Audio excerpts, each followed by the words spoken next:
Kenalkan, kami dari kelompok praktikum keamanan cyber kelas C yang beranggotakan ada Noris Salasa, Arpen Patandu, Tordes Bajo, dan saya sendiri Fansel Rengkung. Jadi sekarang kami akan mengerjakan tugas modul yang pertama. Jadi pada bagian yang pertama itu ada class activity, identify running process. Pada step yang pertama, kita diminta untuk mendownload Windows Internal Suite dan mengekstrak semua file yang ada. Di sini saya sudah mendownload dan mengekstrak file yang diminta.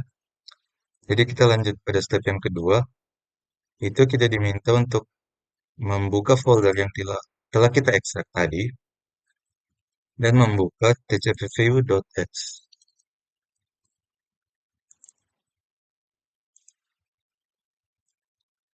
Setelah itu, kita diminta untuk menutup file Explorer serta semua aplikasi yang sedang berjalan. Lanjut pada step yang ketiga, di sini kita bisa melihat pada tcpview berbagai macam proses yang sedang ada pada PC kita. Selanjutnya kita diminta untuk mengklik elsas.x. Di sini ada pertanyaan, apa itu elsas.x dan di mana foldernya berada.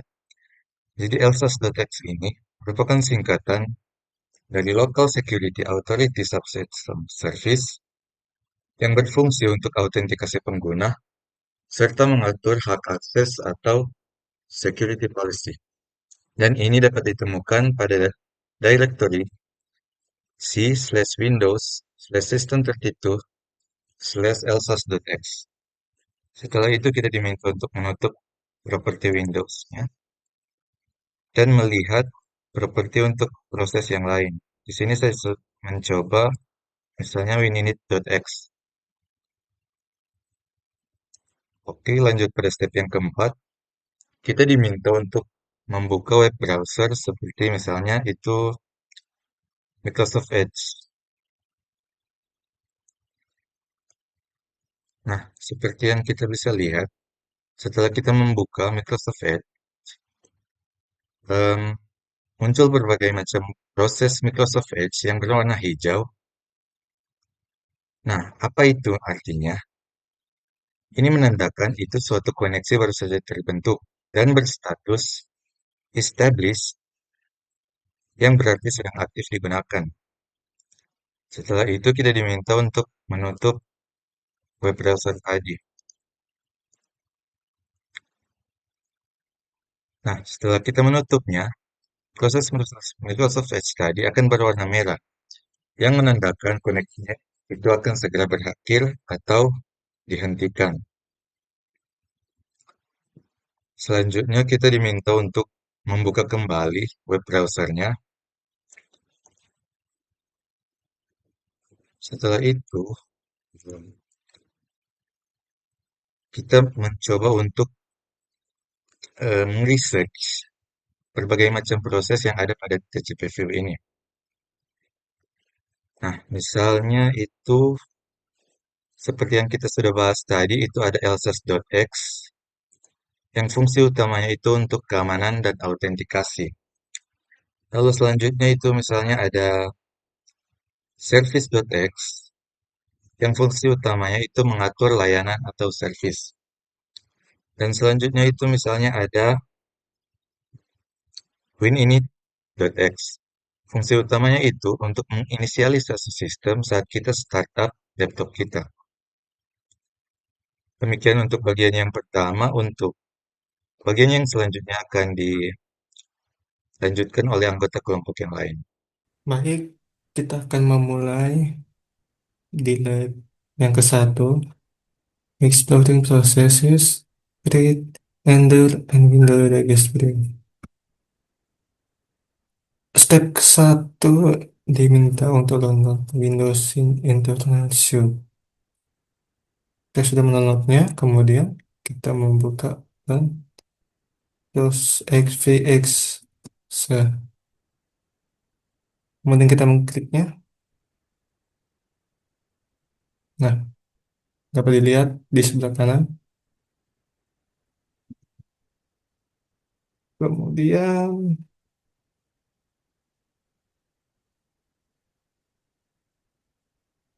kita diminta untuk menemukan icon Find Windows Process Icon. Kemudian kita membuka salah satu contoh web menggunakan Microsoft Edge. Nah, ini dia.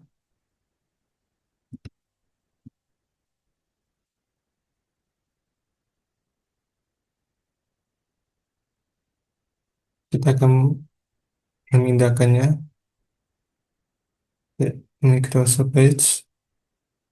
Dapat dilihat akan muncul.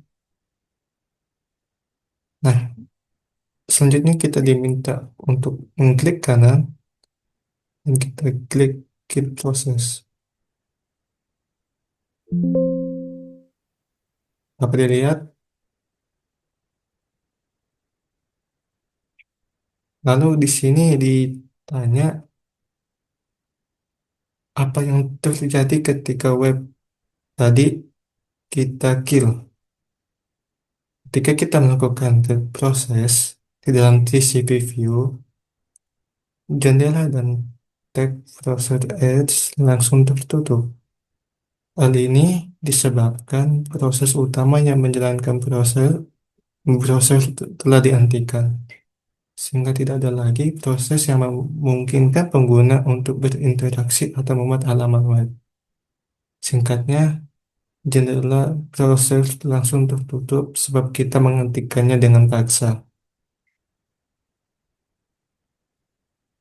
Kemudian, step ketiga, kita diminta membuka command prompt atau CMD. Di sini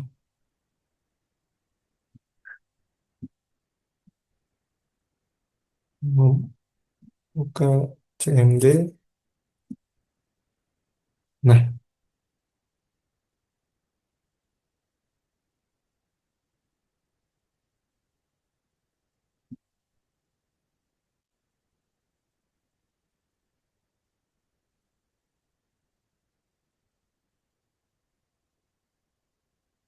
kemudian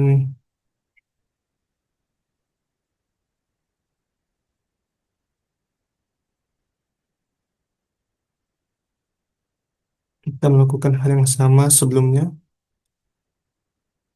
Nah, kemudian kita temukan aplikasinya dengan nama CMDX. Dia dengan dengan anaknya namanya Host X. Nah, di sini kita diminta untuk melakukan ping. Kita akan mencoba ping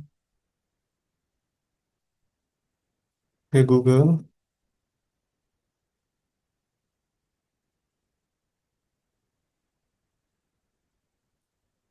atau kita bisa melakukan ping ke 8.8.8 atau ping ke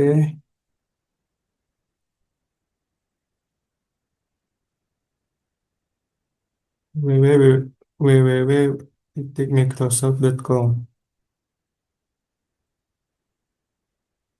Nah,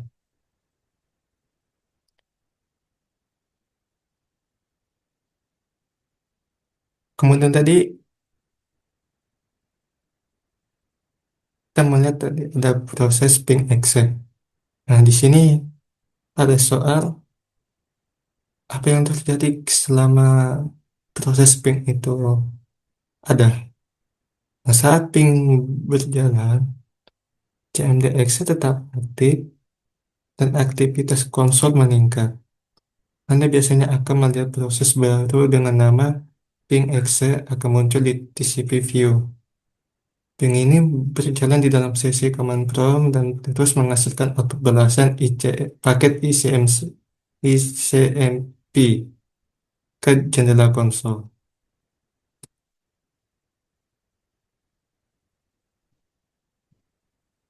Oke, lanjut.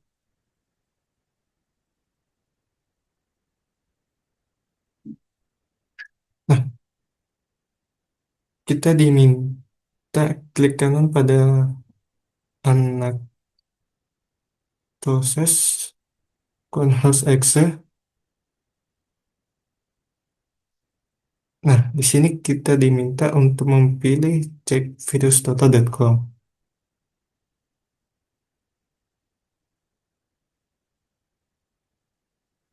Kemudian kita klik OK atau Yes. Hmm.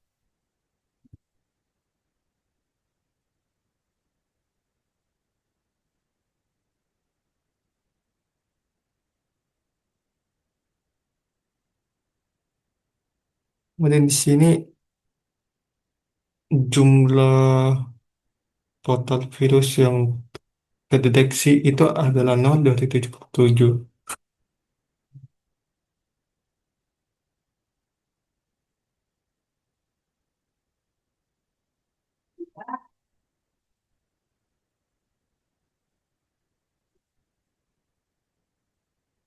Dia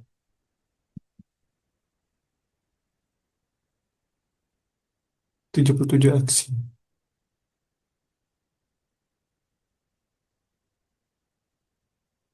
Oke, kembali.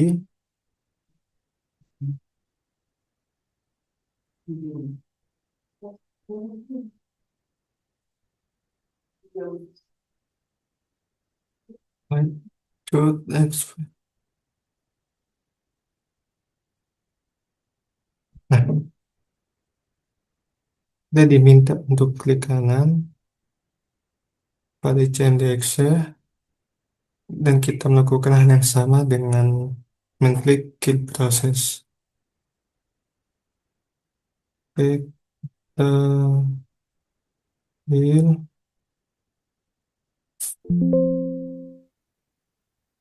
Nah, what event? Apa yang terjadi pada anak proses Control X?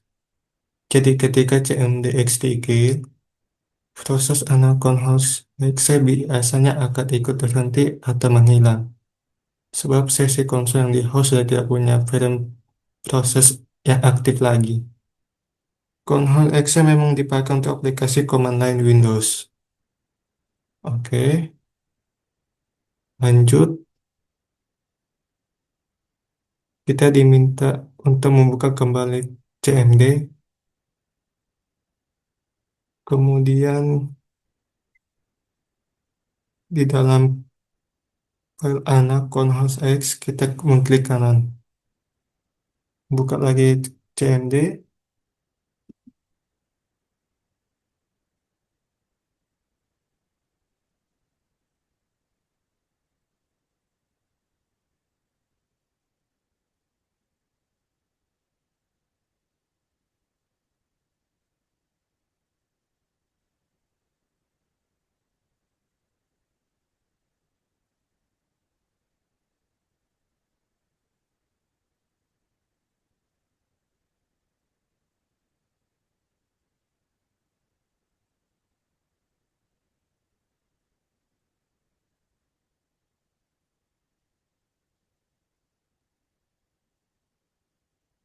Hmm,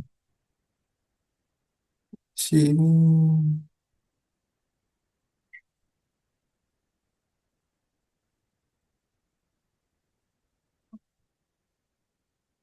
Oke.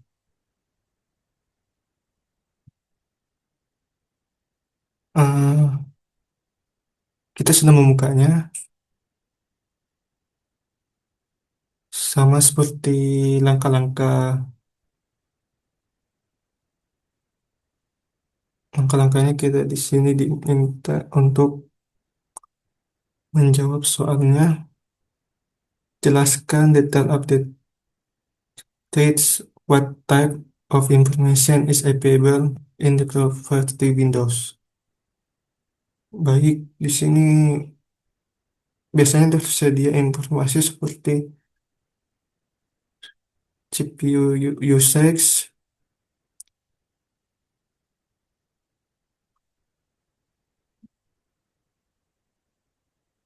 start address, start aktivitas grid, base priority, dan stack atau data eksekusi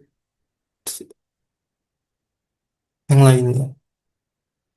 Ini dipakai untuk melihat uh, detail mana yang sedang aktif atau bermasalah, serta untuk analisis performa atau debugging pada Windows di dalam proses X, eh, maaf, dalam proses CtrlS X.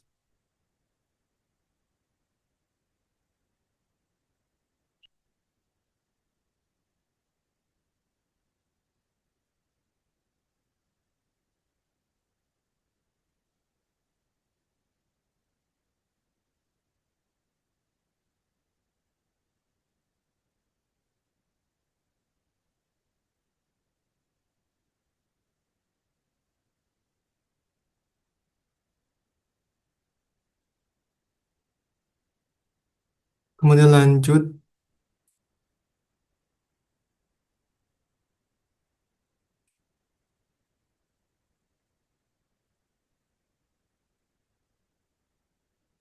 kemudian kita lanjut dengan mengklik view, kemudian show lower panel, kemudian Enders.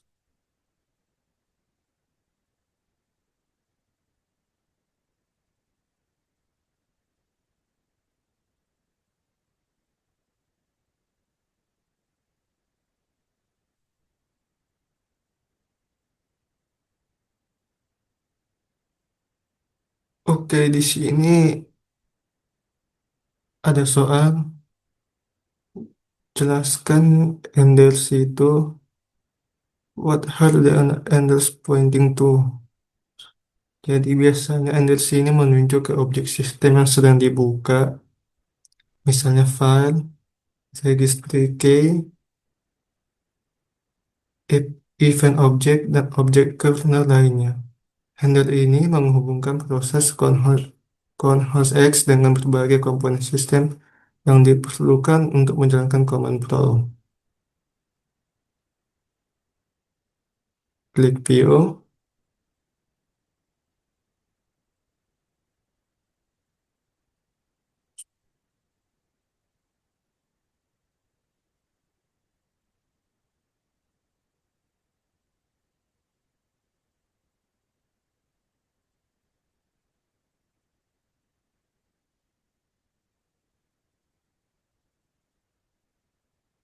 Oke, kemudian lanjut.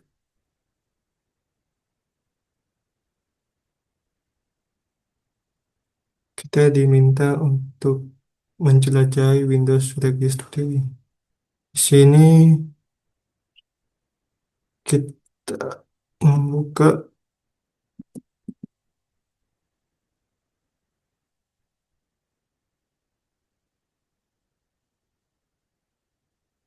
oke,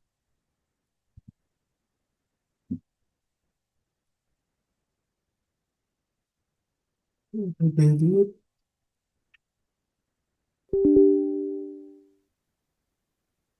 nah,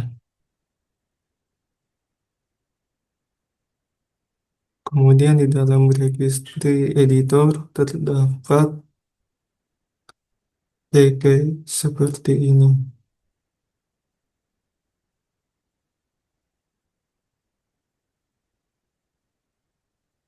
Lanjut.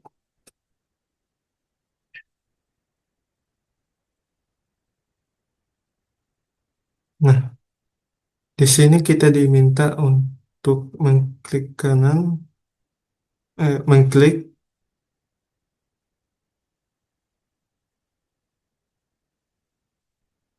kemudian ke,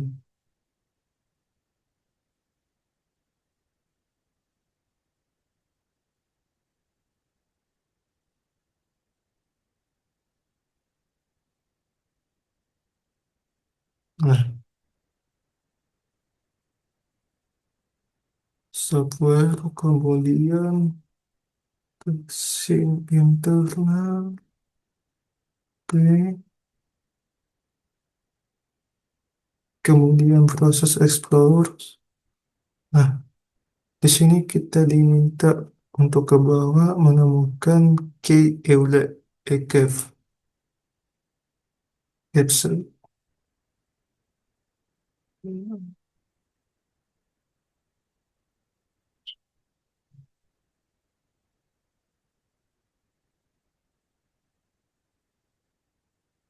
Ini dia. Kemudian kita mengklik dua kali Euler Ekev's-nya, Ekevted-nya. Kemudian kita akan mengubah value atau nilai di dalam Euler-nya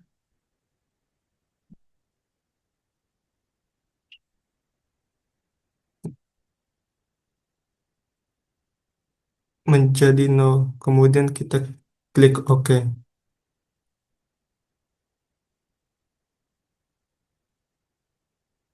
Nah, ada soal what is value for the register key in the data column. Di sini data kolomnya dengan nol kali nol nol nol nol nol nol nol nol nol. Itu maksudnya Euler dianggap belum diterima oleh pengguna. Lanjut, kita membuka kembali proses explore, kemudian kita navigasikan.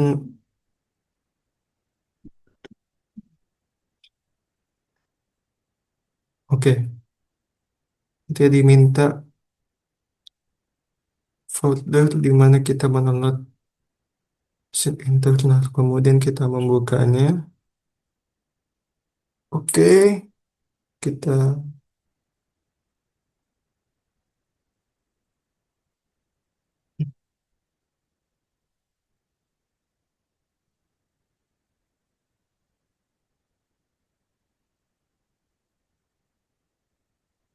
nah,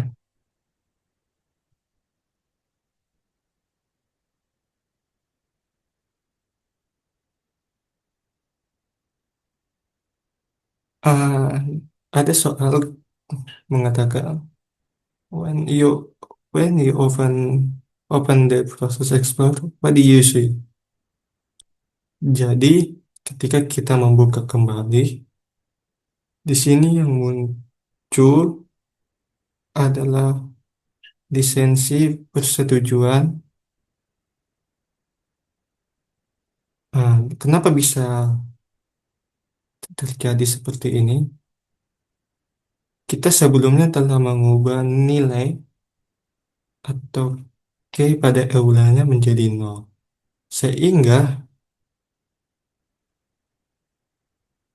yang muncul adalah general lisensi agreement atau Euler lagi sebab sistem menganggap persetujuan lisensi belum disetujui. Sekian dulu, kemudian lab selanjutnya akan dilanjutkan oleh anggota kelompok saya. Sekian.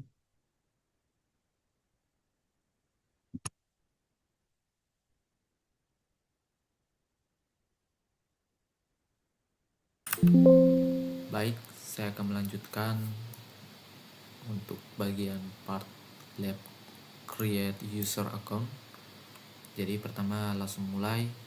Di sini ada 3 part, yaitu membuat local user account yang baru, terus kedua mereview akun ini properties, user account properties, dan modify atau mengubah modif begitu local user account. Jadi kita langsung masuk ke part pertama, yaitu membuat new local user account. Sini ada stepnya. Pertama itu kita masuk ke klik start, search, cari control panel. Namun saya sudah mencari control panel sini di sebelah kanan saya. Terus lanjut lagi user account ini the small icon view to change the view. Select small icon, sudah dalam view small icons. Terus langsung ke step kedua, yaitu create user account.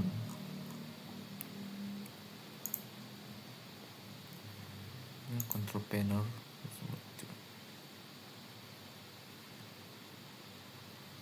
Langsung cari saja user account.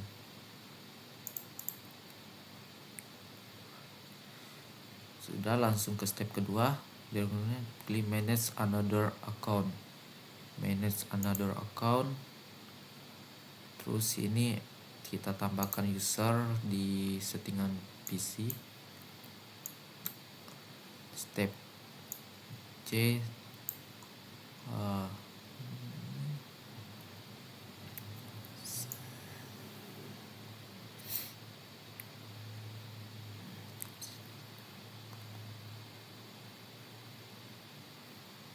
add account.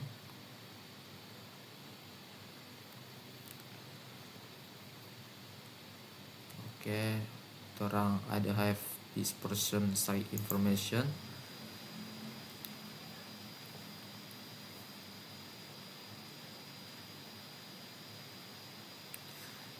Langsung pilih saja user without a Microsoft account. Nah, sampai di sini di step yang bagian E, let's recreate your account Windows account. Terus the create, kita ikut saja di sini. Kita ikut untuk username-nya kita tuh ketik dengan user 1. Terus untuk passwordnya itu password user 1.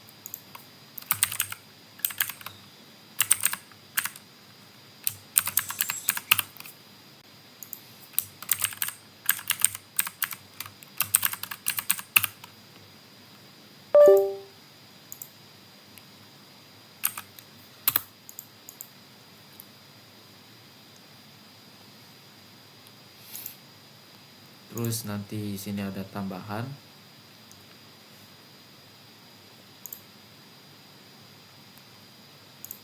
Coba harus diisi dulu.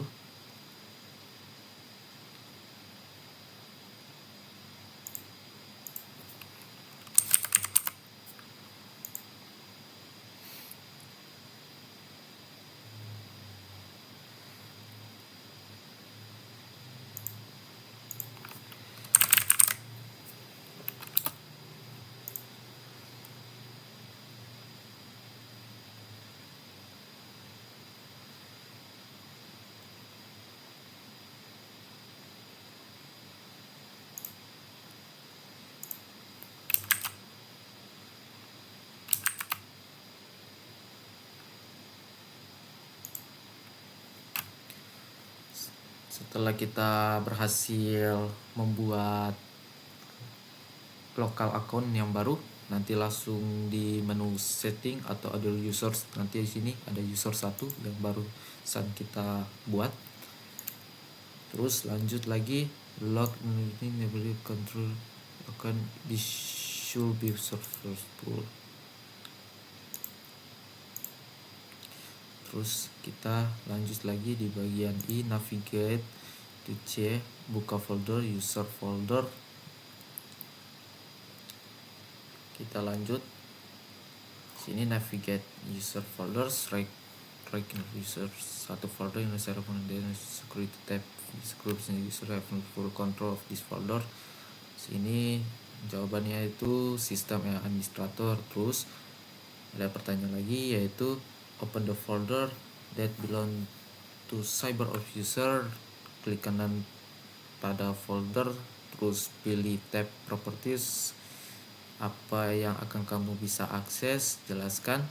Jadi pesan tersebut akan menunjukkan bahwa pengguna ini atau user ini akan memiliki izin atau permission begitu untuk melihat isi dari properties itu, sehingga akses itu dari informasi tersebut tidak memungkinkan. Lanjut logout user 1 account, terus login kembali user default. Terus navigate user ini, klik kanan pada folder, lalu pilih ke tab properties, pilih security tab, terus ditanyakan dari grup atau user itu manakah yang memiliki kontrol penuh dari folder yang kita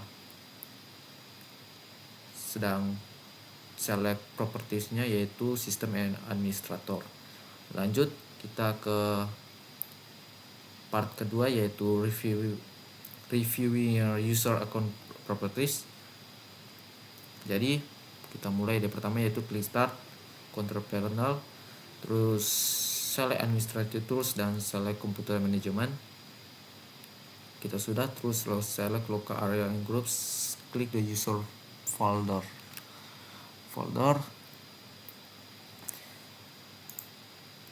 Oke, kita sudah ada untuk ini. Select user folder.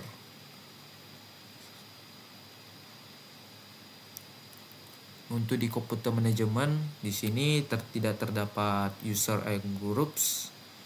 Jadi saya tidak bisa melanjutkan untuk bagi step dari part 2. Saya akan skip saja. Kita langsung ke part 3 yaitu modifying local user account. Untuk step pertama itu ubah the account type. Kita kembali lagi ke ini. You navigate control panel, a user account. Klik manage another account. User 1 manage another account. Select user 1. Terus in the change ini klik account, klik the account type.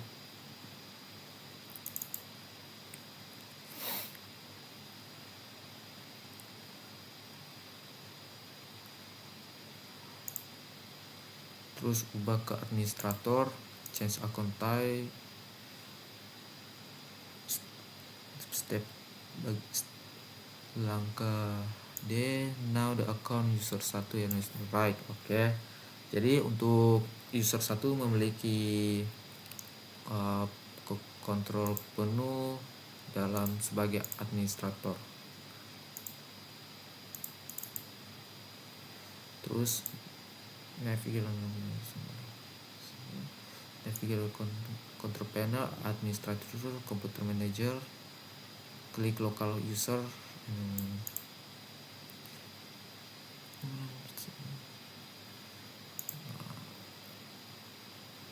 Lagi lanjut, karena di sini masih tidak ada terdapat local user and groups, jadi kita akan tidak bisa melanjuti. Jadi untuk step E, F, G akan tidak bisa,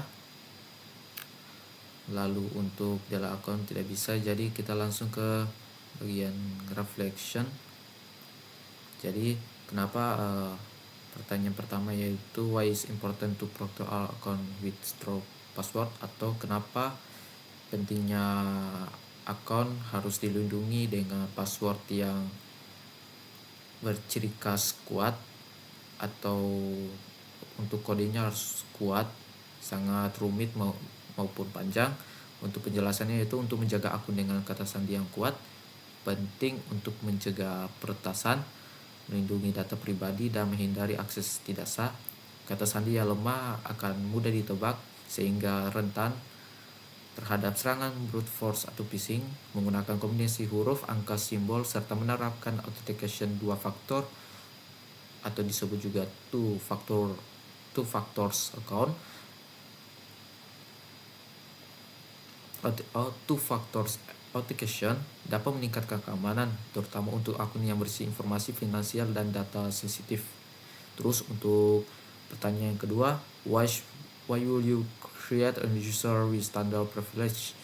Kenapa kamu membuat user dengan privilege standar?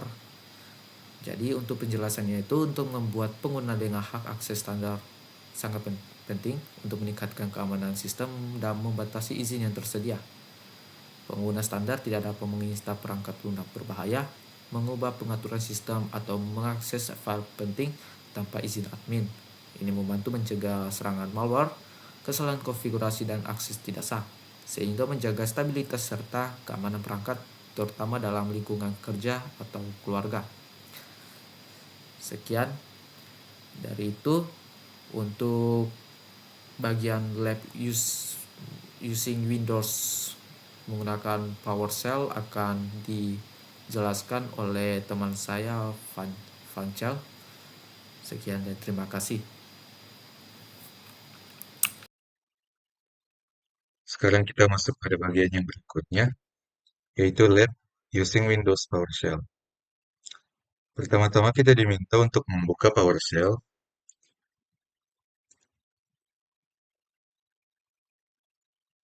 dan juga kita juga diminta untuk membuka command prompt.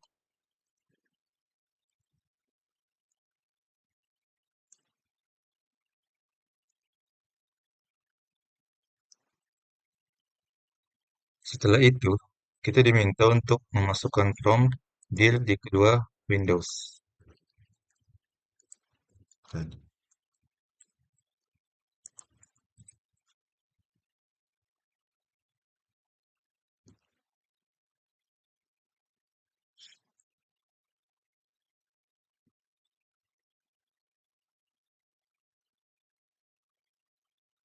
Jadi untuk output dari komen yang kita masukkan tadi, itu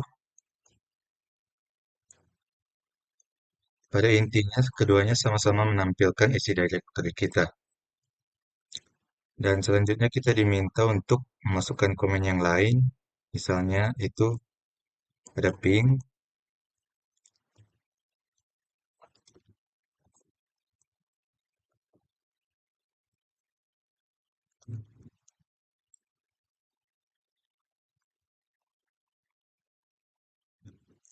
untuk ping itu outputnya sama saja. Lalu berikutnya itu ada cd,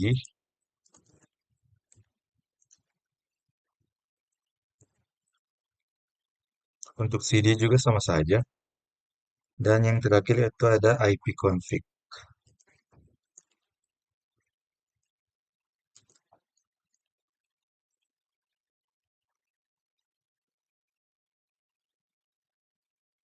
Ya, dan jadi untuk outputnya itu sama saja, tidak ada perbedaan. Sekarang kita masuk pada step berikutnya, itu kita diminta untuk memasukkan komen get alias dir pada PowerShell.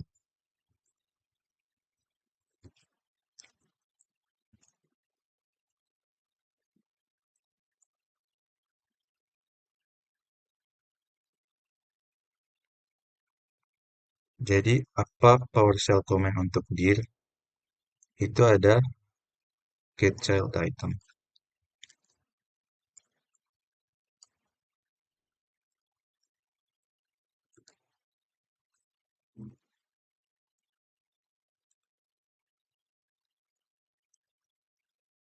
Selanjutnya kita diminta untuk menutup comment prompt kalau sudah selesai.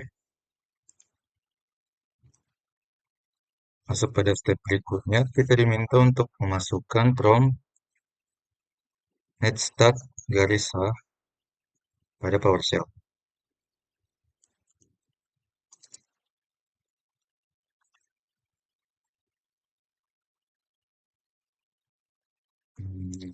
Kita coba untuk netstart.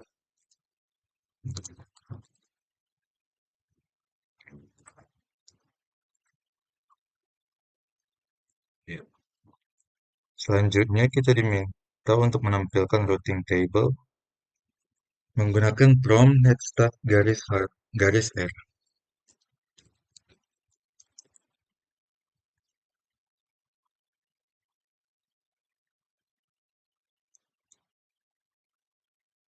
Jadi eh, apa gateway untuk IPv4 itu untuk laptop saya itu ada 192.168.0.1.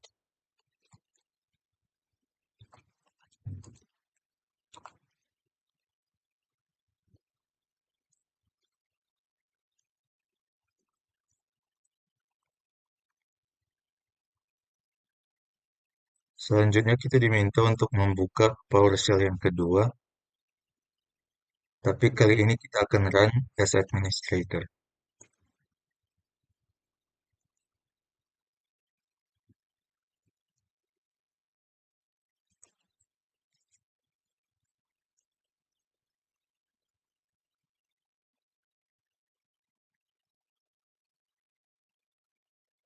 Kita diminta untuk memasukkan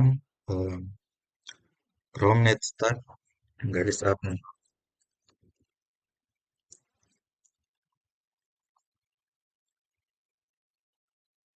Dan ini untuk outputnya. Selanjutnya kita diminta untuk membuka task manager.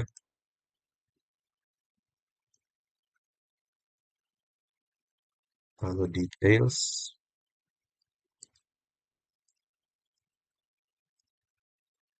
Dan klik PID.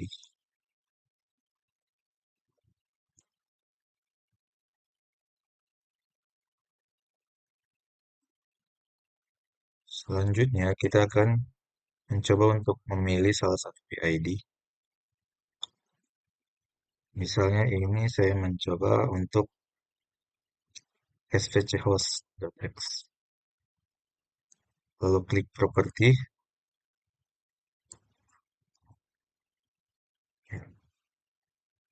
Untuk pertanyaan apa informasi yang kita dapatkan dari detail step itu, untuk detail step itu kita bisa mendapatkan seperti PID, ada username, ada CPU, dan juga ada memori.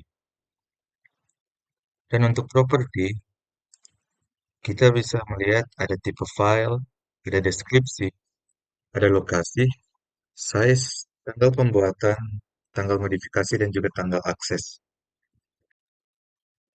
Sekarang kita masuk pada step yang ke-9. Kita akan mengosongkan recycle bin menggunakan PowerShell. Pertama kita diminta membuka recycle bin.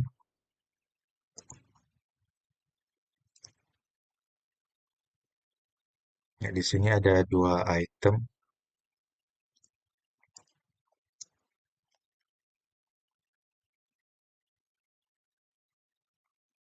Selanjutnya, kita akan memasukkan prompt clear recycle bin pada PowerShell.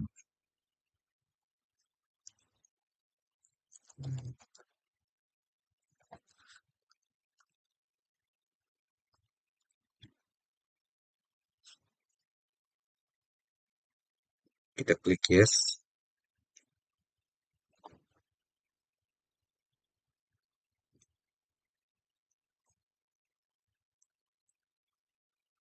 Apa yang terjadi pada file yang ada pada recycle bin? Nah, setelah kita mengklik yes, maka file-file yang ada pada recycle bin tadi sudah terhapus.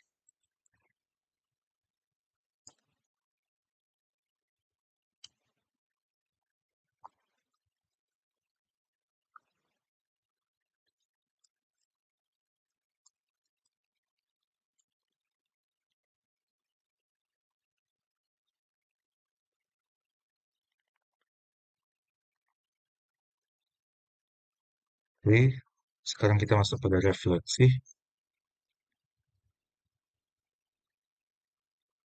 Kita diminta untuk menggunakan internet mencari komen apa saja yang bisa membantu kita dalam sebagai security analyst.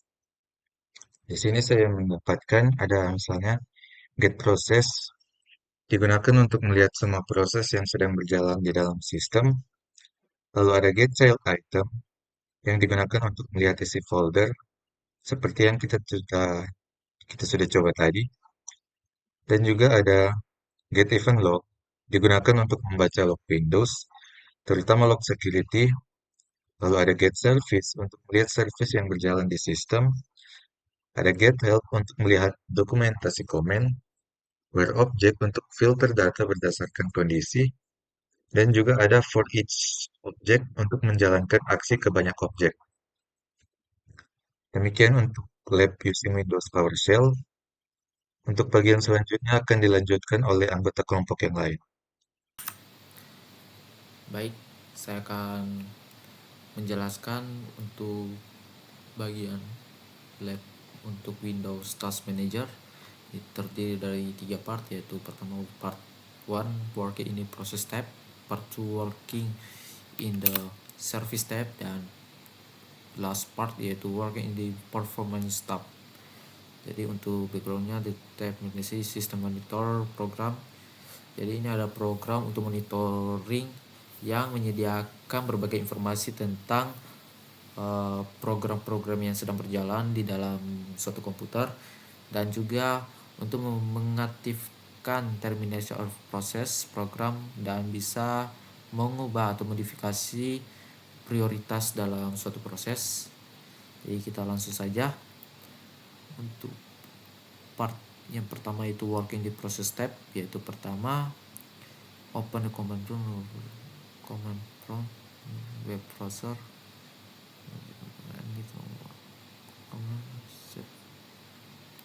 Microsoft Edge. Kita buka, sudah, lanjut kita buka task manager, klik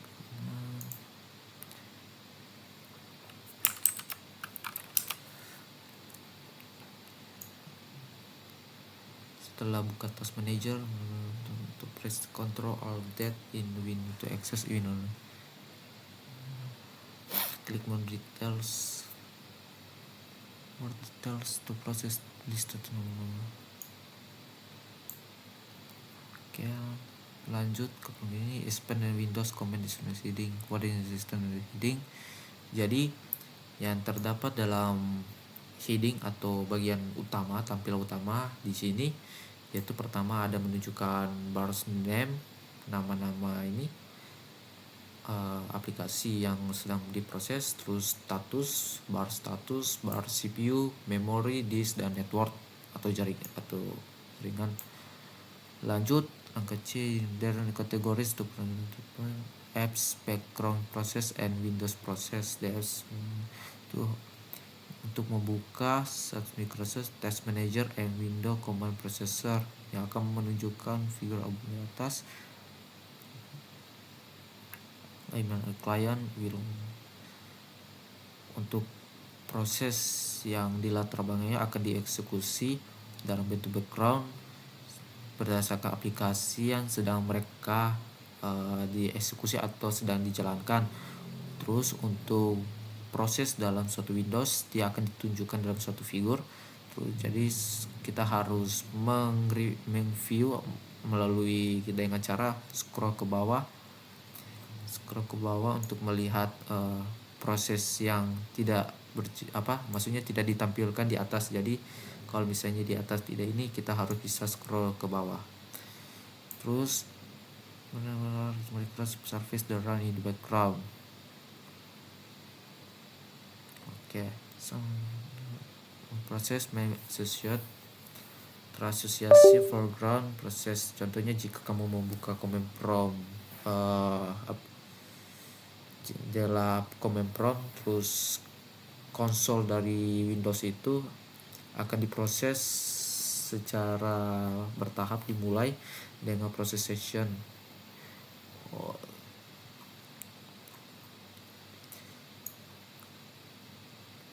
Windows process.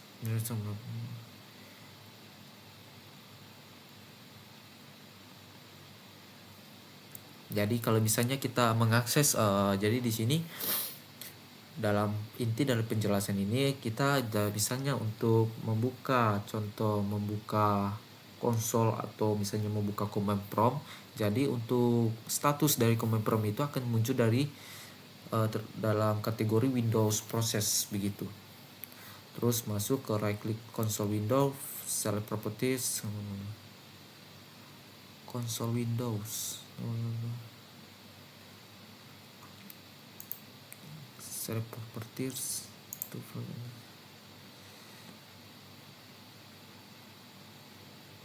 while location itu di Windows System 32 di file C, folder C, terus close the window, dengan happen when close. Jika kalau command promptnya coba dimatikan, nanti untuk penjelasannya nanti untuk CMDX itu nanti berhenti karena tidak lagi digunakan. Terus conhost.ts itu akan tertutup.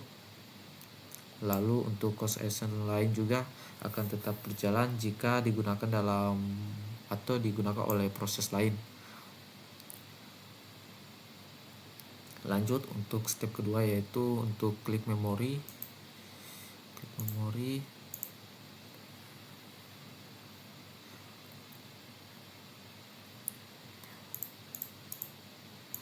Untuk klik ini nanti dia akan menunjukkan penggunaan memori, status memori yang dari terbesar hingga terkecil.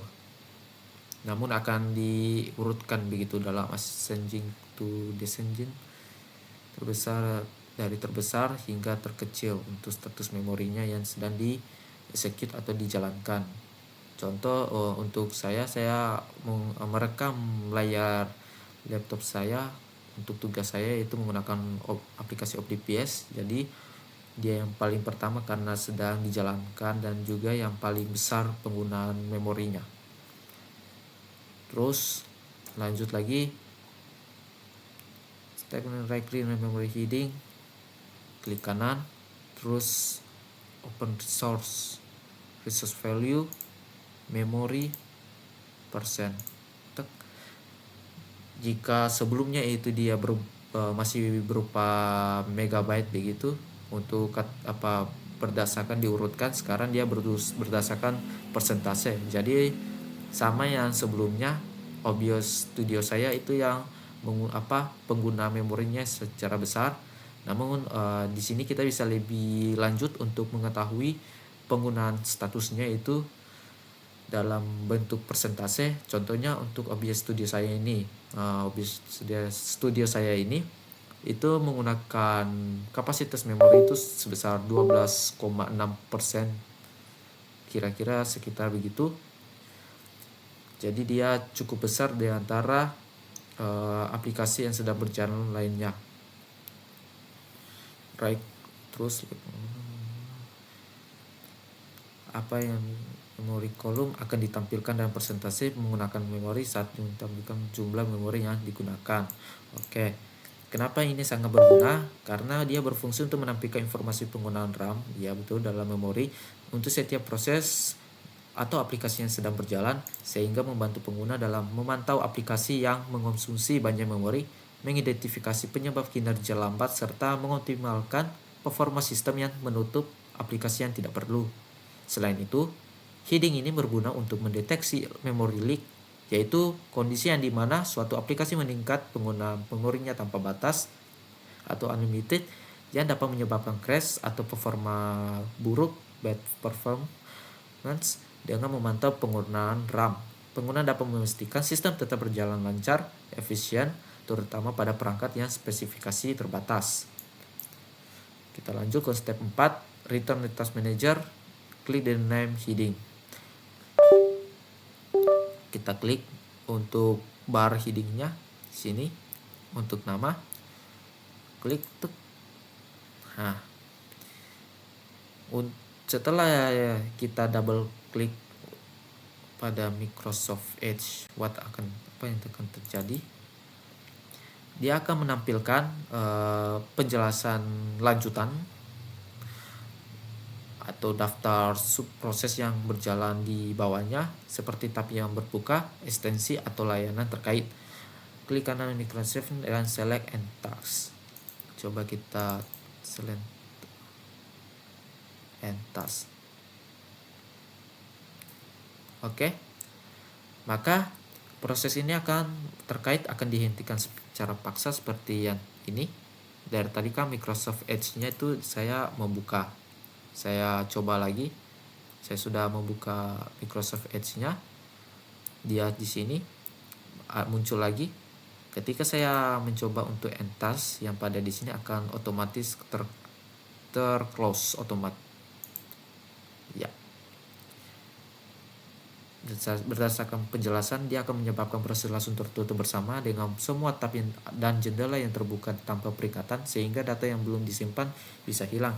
Selain itu, semua extension dan layanan latar belakang Edge juga akan terhenti.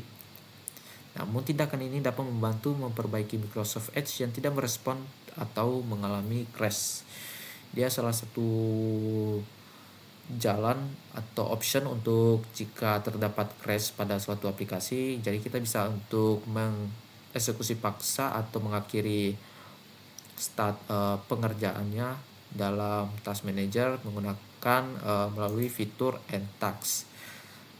Namun tindakan ini biasanya akan muncul opsi dan memulihkan tab yang sebelumnya ditutup secara tiba-tiba, asalkan fitur pemulihan tab ini diaktifkan. Oleh karena itu, End Task sebaiknya digunakan hanya jika browser mengalami masalah dan tidak bisa ditutup secara normal. Meskipun ini optionnya itu secara kasat secara kita lihat itu bagus eksekusinya dan ini, namun perlu dipahami bahwa ini akan dilakukan jika dalam suatu kondisi terjadi aplikasi atau suatu browser begitu yang sedang crash. Jadi kita bisa atau diperkenankan untuk melakukan End Task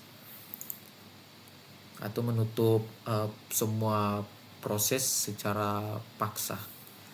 Lanjut, kita masuk ke part working in the service tab. Klik in the service tab.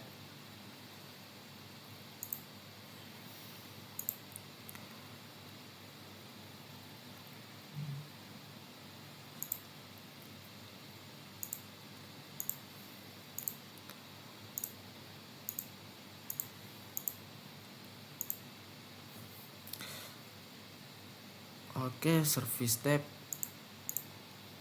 Terus use the scroll bar and reverse to view.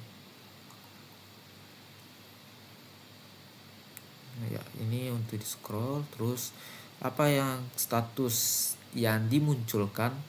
Jadi dia ada dua status, yaitu status stop dan status running. Terus lanjut lagi working in the performance tab. Terus how many threads are running.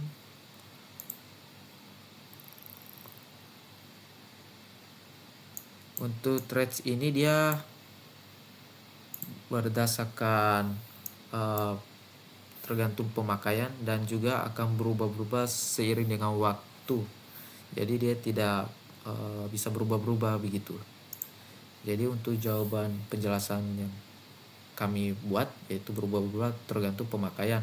Terus how many process are running, dia itu juga di sini saya dijalankan proses itu 260, namun bisa berubah-ubah tiap laptop maupun PC pada status CPU. Jadi sama juga di sini kami memberikan penjelasan juga berubah-ubah tergantung pemakaian. Lanjut, klik pada tab memori.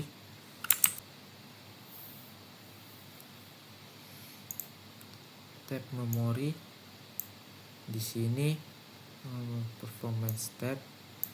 Di sini total fisika ditanyakan, ada berbagai pertanyaan, yaitu pertama berapa total memori, terus berapa slot yang tersisa yang tersedia, terus berapa pemakaian memori dalam skala megabyte atau hitungannya megabyte. Jadi di sini saya memiliki storage totalnya itu 8 GB.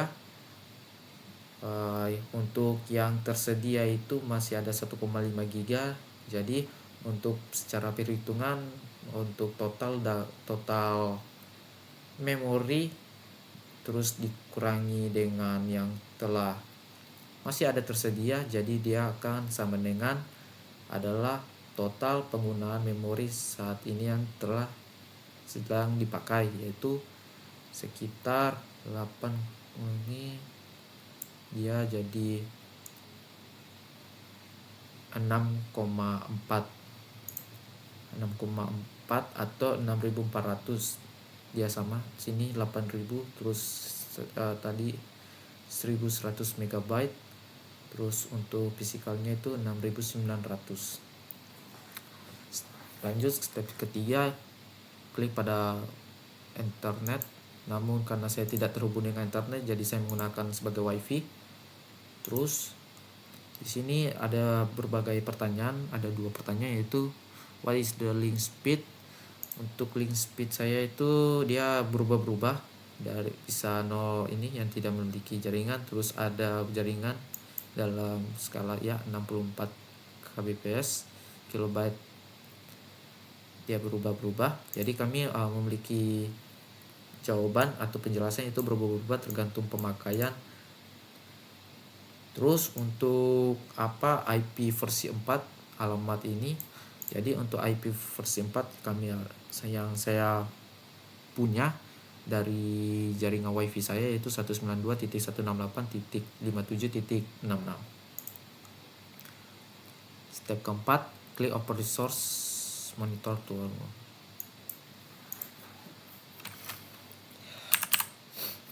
Resource monitor.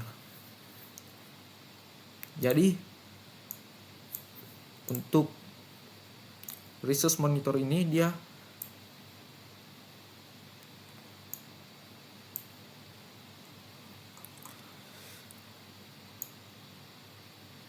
sama kayak task manager untuk melihat status. Langsung kita ke reflection. Why is the important in administrator to understand how to frame within. Kenapa begitu penting administrator atau sebagai admin untuk mengerti bagaimana cara kerja dalam sebuah task manager. Ya, ini task manager. Jadi untuk itu penting bagi seseorang administrator untuk memahami cara bekerja dengan task manager, karena alat ini memungkinkan mereka untuk memantau, memonitoring, mengelola, dan mengoptimalkan kinerja sistem. Dengan task manager, administrator dapat mengidentifikasi proses yang menghabiskan terlalu banyak sumber daya seperti CPU, RAM, dan atau disk, serta menghentikan aplikasi yang tidak merespon untuk mencegah sistem melambat atau crash. Selain itu, task manager dapat membantu dalam mendeteksi aplikasi yang berjalan di latar belakang, termasuk potensi malware atau proses yang tidak diinginkan. Administrator juga dapat menggunakan task manager untuk menganalisis penggunaan jaringan dan kinerja sistem secara keseluruhan. Yang penting dalam troubleshooting atau pemelihara sistem, dengan pemahaman yang baik tentang task manager, administrator dapat mengatasi masalah lebih cepat, meningkatkan efisiensi sistem, dan memastikan stabilitas lingkungan kerja. Jadi sekian penjelasan mengenai task manager. Untuk live monitoring dan manage system akan diberikan kepada teman saya. Sekian dan terima kasih. Terima kasih. Jadi nama saya Norris Salasa dengan NIM 23021106050. Di sini saya akan melanjutkan praktikum keamanan cyber yang telah disampaikan oleh teman saya sebelumnya. Sekarang kita lanjut pada subbab berikutnya, yaitu Lab Monitor and Manage System Resource in Windows. Jadi di sini pada part 6 kita diminta untuk menjalankan dan mematikan routing and remote access service. Jadi yang pertama kita disuruh untuk membuka control panel. Sama control panel kita pilih network sini, network internet, lalu network and sharing center. Setelah masuk di sini kita diminta untuk memilih change adapter setting. Setelah masuk ke change adapter settings, kita lanjut ke untuk buka administrative tool dan membiarkan adapter settingnya terbuka seperti ini. Nah, tapi disclaimer dulu, untuk administrative tool sendiri di Windows 11 sudah diganti namanya menjadi Windows Tools. Jadi pada bagian control panel di sini kita harusnya memilih Windows Tools di sini. Windows Tools. Oke. Setelah masuk ke Windows Tools, di sini kita diminta untuk navigasi ke Performance Monitor. Masuk ke Performance Monitor.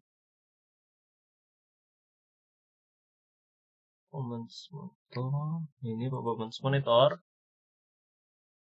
Nah, setelah masuk Performance Monitor, ini disuruh memilih Performance Monitor pada bagian kiri dan mengklik Freeze Display icon atau pause button untuk men-stop recording.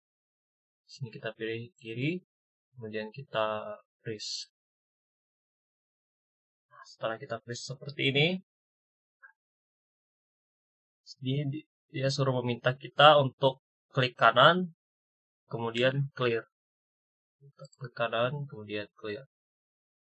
Nah, setelah clear seperti ini, kita lanjut. Sini laporannya meminta kita untuk kembali ke administrative tool, yang mana sekarang namanya jadi Windows Tools, untuk pergi ke service. Kita balik ke di sini, lalu pilih service. Nah, ini service. Setelah masuk di service, sekarang kita diminta untuk expand service window-nya supaya lebih gampang dilihat. Kemudian double klik pada routing and remote access. Jadi kita expand seperti tadi, kemudian kita scroll ke bawah.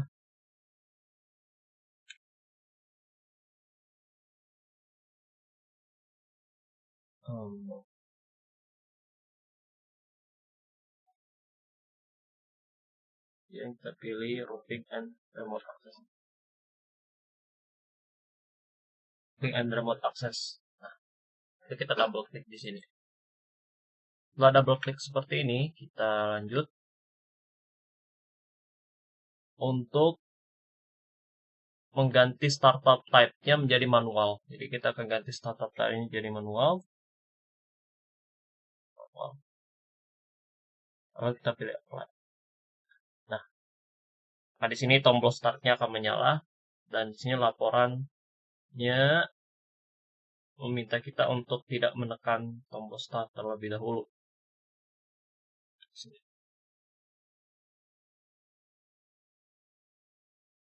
Baik, lanjut. Pada performance monitor, kita pilih unpress display.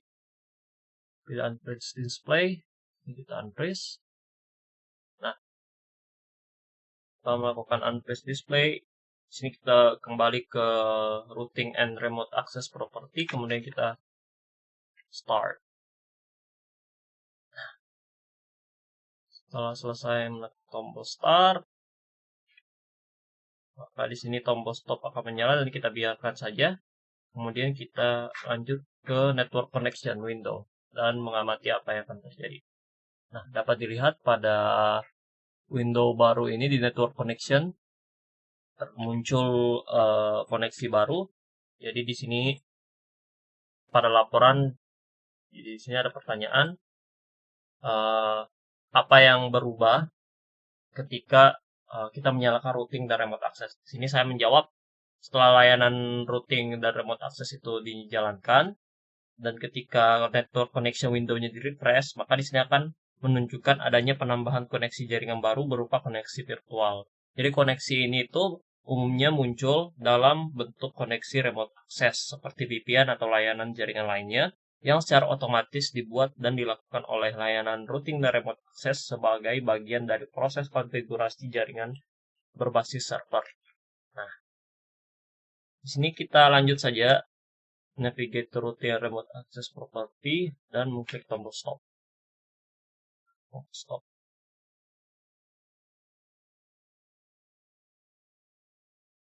Nah, itu kita scroll. Ini tombol stop. Kemudian kita balik ke network connection window dan ada pertanyaan apa yang akan terjadi ketika routing dan remote access service dimatikan. Kita balik ke network connection. Nah, dapat dilihat ya pada bagian kanan virtual connection-nya sudah tidak ada, dan di sini saya menjawab setelah layanan routing dan remote access-nya dihentikan dan kemudian melakukan refresh, hasil pengamatan menunjukkan bahwa adanya koneksi-koneksi virtual yang sebelumnya muncul tidak lagi ditampilkan. Baik, kita lanjut ke performance monitor. Performance monitor. Nah, sini dan kita klik freeze display lagi. Display. Oke. Nah, terus di sini ada pertanyaan, which color is being recorded the most in the graph?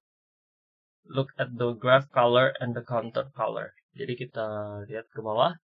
Nah, dapat lihat di sini ya. Counternya itu adalah processor type. Jadi di sini saya menjawab processor type. Sekarang kita ganti graph type-nya menjadi report. Kita klik drop down di sini, kemudian kita ganti report. Oke. Terus Di sini the display change and the report view. Oke. Kemudian di sini ada pertanyaan, what value are displayed by the counter?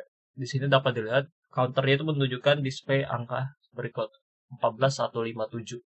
Nah, di sini saya akan input saja 14157 plus 157. Itu lihat ya, 14157. Lanjut. Sini kita mengklik routing and remote access property, kemudian mengganti startup type-nya menjadi disabled dan mengklik OK. Di sini kita ganti startup type-nya menjadi disabled, kemudian kita klik flight dan OK. Nah, setelah itu kita membuka service window dan melihat status dan startup type-nya sekarang. Check the service. Dapat dilihat statusnya di atas ini, di atas jadi kosong dan startup type-nya menjadi disabled. Jadi di sini saya sudah jawab. Jawabannya di sini statusnya kosong dan startup type-nya disabled. Kemudian di sini klik performance monitor window dan pilih unfreeze display. Balik. Ini kita ganti view-nya dulu. Dan kita pilih unfreeze. Nah, kemudian di sini kita menutup semua window yang terbuka.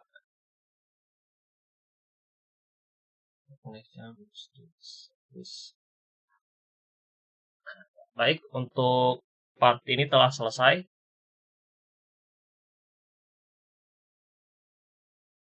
Baik, di sini saya akan melanjutkan ke part berikutnya, yaitu di sini kita akan mengerjakan part 2, yaitu Working and Computer Management Utility. Yang pertama di sini kita memilih control panel dan memilih Windows Tools atau Administrative Tools. Pilih control panel, baru System and Security, scroll ke bawah, pilih Windows Tools. Kemudian di sini kita cari Computer Management. Nah, untuk Computer Management, pilih expand around arrow key di System Tools, kemudian kita pilih Event Viewer dan pilih Windows Log dan memilih System. Jadi yang pertama itu Event Viewer, Windows Log dan pilih System.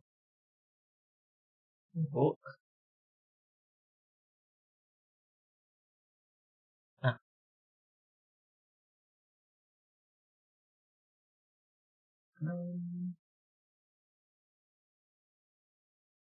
oke. Lalu di sini pada bagian event properties Windows, dia akan memunculkan event pertama, klik down arrow key untuk mencari event routing dan akses remote. Routing dan remote access yang kita telah kerjakan sebelumnya, kamu bakal menemukan 4 event yang akan menjelaskan secara berurutan mulai dari awal hingga menutup routing dan remote access service. Oke. Kita akan cari, dan di sini laporan ini meminta kita menulis deskripsi tiap deskripsi dari 4 event tersebut. Kita akan cari di sini, dapat dilihat ya, pada 4 ini, mulai dari pertama dinyalakan dari disabled to demand start, kemudian di sini ada remote access, dan di sini error, dan juga di sini remote access-nya juga error di sini. Kemudian di sini terakhir kita mematikan. Ini change from demand start to disable. Jadi kita masukkan saja deskripsi ini secara berurutan.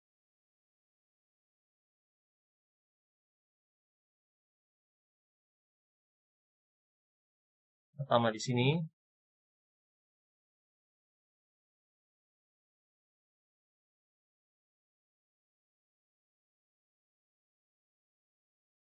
Start, kita underline aja.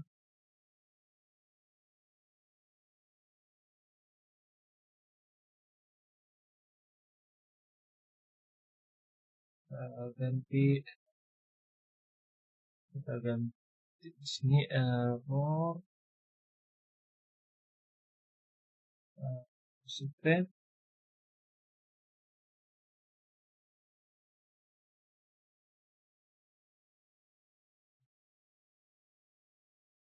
kita underline, kita masukkan lagi.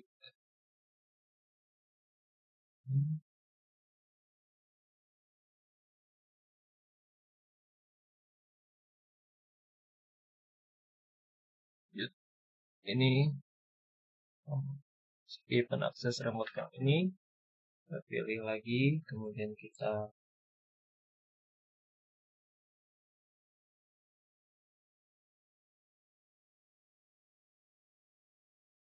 underline ke, dan yang terakhir, event terakhir, yaitu di sini start type-nya kita ganti dari start ke disable.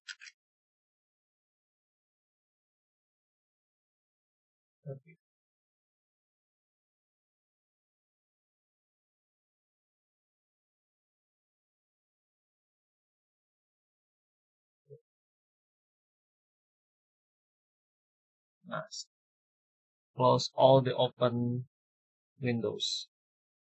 Kita menutup semua window yang terbuka. Lalu kita tutup. Dan juga ini kita tutup. Oke, sekian untuk part kedua ini. Lanjut ke part berikutnya.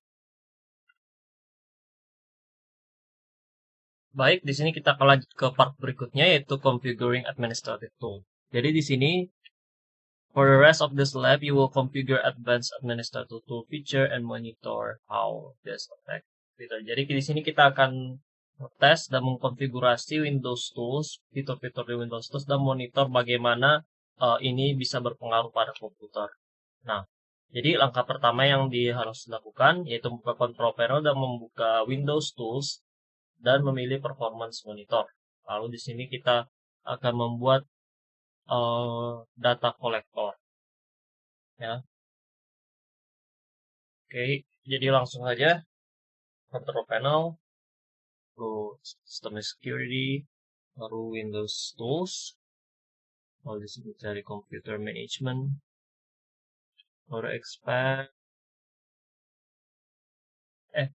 Sorry. Di sini kita buka performance monitor.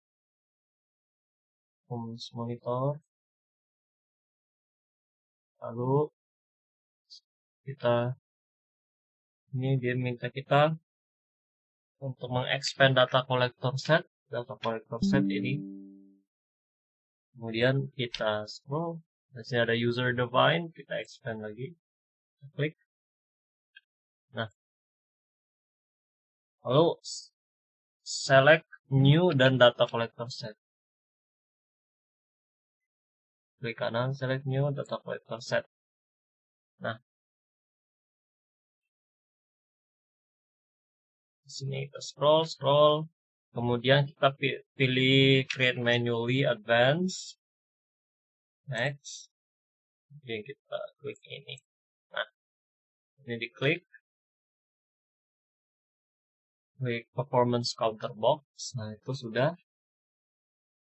Lalu kita klik next, terus scroll lagi, terus kita klik tombol add di bagian kanan, lalu kita tambahkan available MB bytes. Oke, kita klik kanan, baru kita cari memori.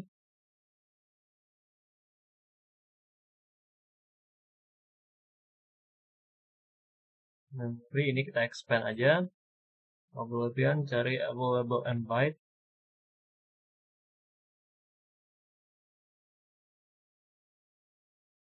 Add ke kanan.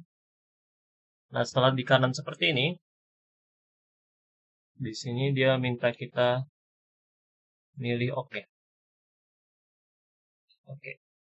Nah, setelah masuk, di sini kita ganti sampel intervalnya ke 4 detik.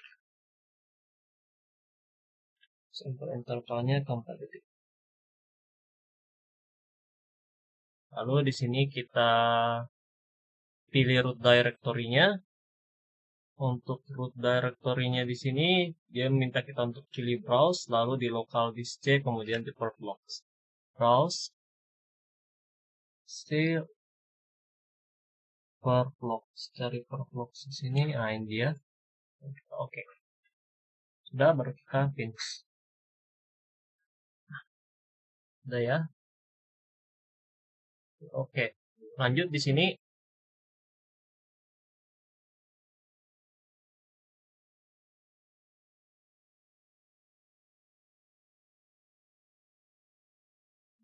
Sudah.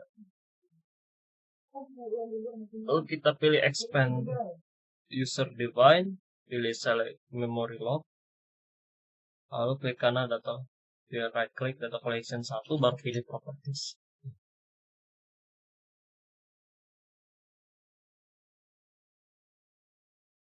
Nah, kita klik situ, pilih data collection 1, lalu klik kanan, kemudian pilih properties.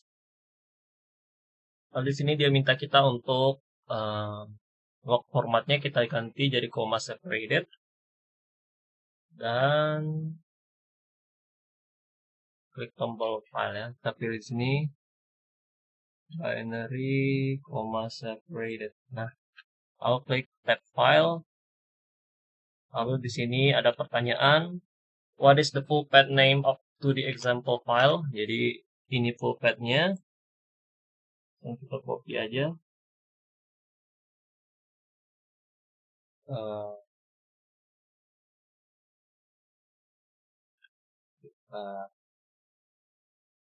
Iya.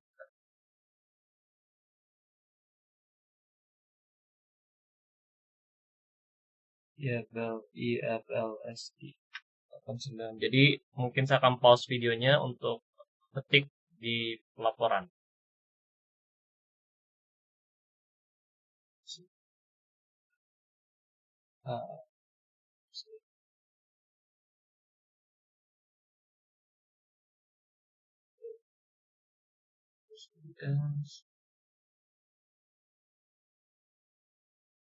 Baik, di sini saya sudah isi per blocks username laptop saya, nama device saya, kemudian data collection 1.csv. Sini ya. Oke, lanjut. Di sini saya akan underline aja sebagai jawaban. Oke. Lanjut di bawah. Kita coba expand biar gampang lihat. Select memory lock icon in the left panel. Performance mode. Pilih memory lock icon. To form the first bit. Icon set notice a green arrow place top of the memory lock icon. Oke.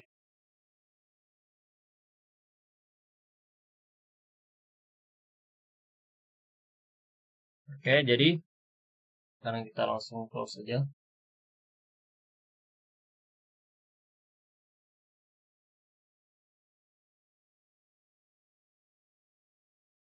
Oke, kita klik di sini lagi. Nah, dapat dilihat pas diklik muncul tombol start di sini. Dia suruh kita untuk coba tekan ya. Kita tekan aja. Lanjut. Nah, di sini dia bilang to force the computer to use some of the available memory, open and close a browser. Jadi kita coba bikin tab aja lagi, beberapa tab. Tab. Kita close. Coba buka Chrome misalnya. Chrome. Coba. Ini. Oke, kita coba. Kalau kita close. Lalu kita tekan black square icon to stop the outcome. Kita coba buka. Kembali. Nah. Stop.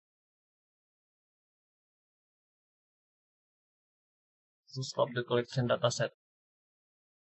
Kita coba matikan. Kita sudah matikan. Oke. Terus di sini ada pertanyaan, what change do you notice for the memory locks icon? Jadi pada memory locks icon dapat kalian lihat sebelumnya di sini pas kita menekan tombol start, logo memory logs itu terdapat logo arrow panah hijau atau start button.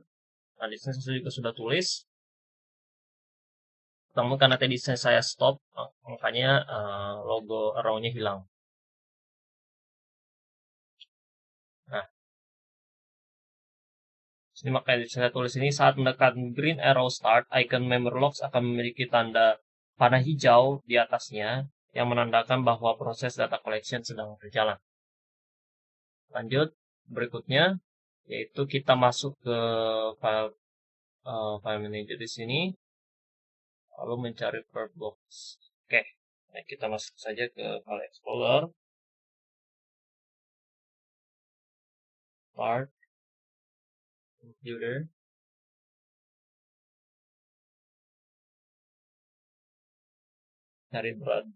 cari drive-nya ya.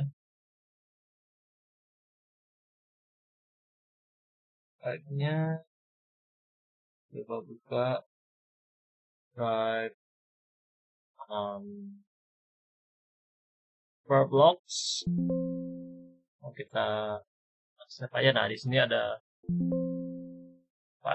folder. Nah, kemudian masuk di sini.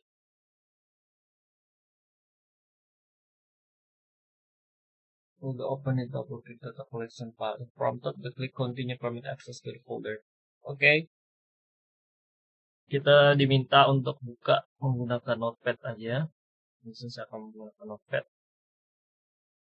Nah, notepad maka akan muncul seperti itu.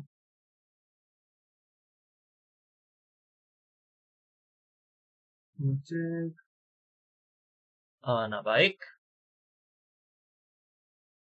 Di sini kita coba lanjut. Nah, di sini what does the column farthest to the right show? Jadi dapat dilihat pada angka paling kanan itu merupakan kalau misalnya di sini menunjukkan nilai available MB bytes atau jumlah RAM yang tersedia pada setiap timestamp. Jadi ketika kita mengklik membuka sebuah browser misalnya, maka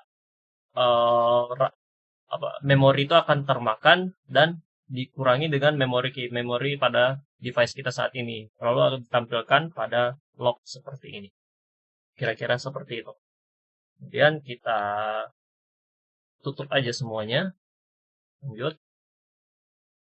Di sini masuk ke bagian performance monitor window dan klik kanan pada memory logs, kemudian di delete. Kita masuk di sini.